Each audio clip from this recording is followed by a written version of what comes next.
La différence entre protéines animales et protéines végétales.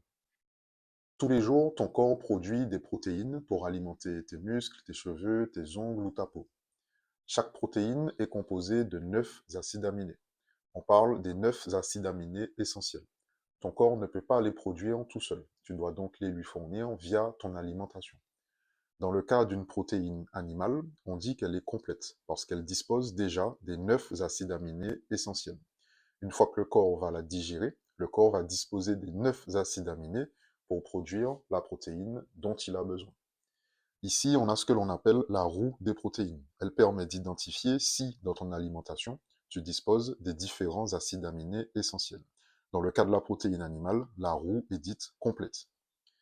Dans le cas des protéines végétales, elles sont souvent incomplètes.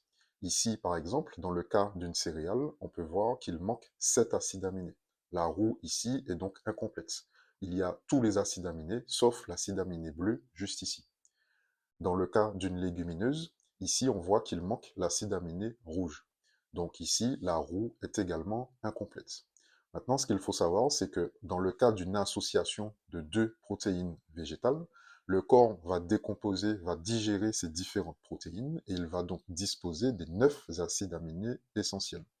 Ici, le corps pourra produire la protéine complète dont il a besoin. On peut voir ici que la roue des protéines de cette association de deux protéines végétales est complète. Il existe d'autres associations possibles, je t'en parle en légende juste ici.